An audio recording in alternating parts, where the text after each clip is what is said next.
শেখ হাসিনার এই 17 বছরের ভয়ঙ্কর বিষাক্ত ছোবলে বারবার তাকে আক্রান্ত করা হয়েছে। একটা ভাঙা জর্জর কারাগারের মধ্যে বন্দী করে রাখা হয়েছে, অথচ ন্যূনতম ফ্র্যাকশন অফ মিলিমিটার তাকে তার আদর্শ থেকে, তার সত্যের পথ থেকে তাকে সরানো যায়নি। এই দুই মহান নেতার পথ ধরেই তার জ্যেষ্ঠ পুত্র আজকে গণতান্ত্রিক সংগ্রামে অবতীর্ণ হন 2018 সাল থেকে। গোটা জাতিকে তিনি নেতৃত্ব দিয়েছেন, দলকে নেতৃত্ব দিয়েছেন সঠিক পথে, এবং তিনি বিজয় নিয়ে আসতে সক্ষম হয়েছেন। বন্ধুরা আমার, এই বিজয় শুধু নিয়ে আসা নয়, তিনি কি করতে চান, বিএনপি ক্ষমতায় আসলে কি কি করা উচিত, জনকল্যাণে কি কি ভূমিকা রাখা উচিত, সেটি তিনি আগেই তিনি বলেছেন। তার অঙ্গীকারগুলো প্রকাশ্যে জনগণের মধ্যে বলেছেন। রাষ্ট্র ক্ষমতায় এসেছেন বিপুল ভোটের ব্যবধানে, রাজনৈতিক প্রতিপক্ষের সাথে ব্যবধানে, এবং নিরঙ্কুশ বিজয় অর্জন করে ক্ষমতায় এসে যেদিন থেকে তিনি সরকার গঠন করেছেন সেদিন থেকেই অঙ্গীকার পূরণে এক অনবদ্য ভূমিকা তিনি পালন করছেন।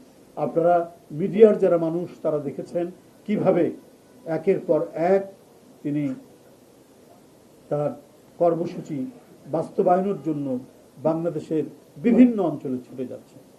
তিনি তার ফ্যামিলি কার্ড, কৃষক কার্ড এবং আগামী দিনে হেলথ কার্ড তিনি করবেন, সেই প্রতিশ্রুতি সহ ইতিমধ্যে যে প্রতিশ্রুতি দিয়েছেন সেইগুলো তিনি বাস্তবায়নের জন্য তিনি ছুটছেন এবং ব্যাপকভাবে সারা বাংলাদেশে সেটা দিচ্ছেন। শুধু তাই নয়, তার পিতার পথ ধরেই তিনি আবারও এই দেশকে খাদ্যে স্বয়ংসম্পূর্ণ করার জন্য তিনি পদক্ষেপ গ্রহণ করেছেন।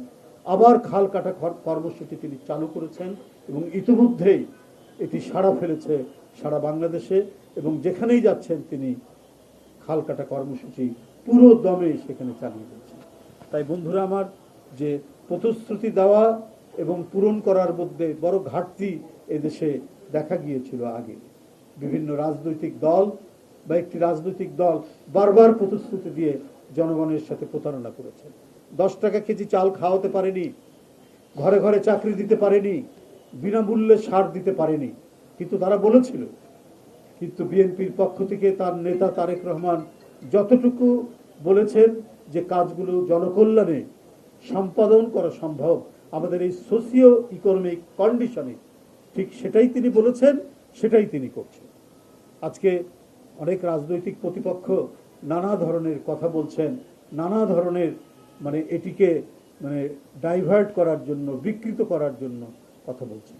কিন্তু আজকে জনগণের মধ্যে যে আশার আলো ছড়িয়েছে, জনগণের মধ্যে যে আস্থার তৈরি হয়েছে, সেইটাকে তারা টলাতে পারছেন না। এই কারণে নানা বিদ্রুপ করছেন, নানা ধরনের মন্তব্য করে বিরূপ মন্তব্য করছেন। কিন্তু যখন দেখছেন তাদের এই মন্তব্যে বাতাসে ভেসে যাওয়ার আগেই প্রতিশ্রুতি পালনে জনাব তারেক রহমান যেভাবে ছুটছেন, সেই ছোটাটা তাদের মন্তব্যের অনেক দ্রুত গতিতে সেটা ছুটে যাচ্ছে, তার কাজগুলো হয়ে যাচ্ছে।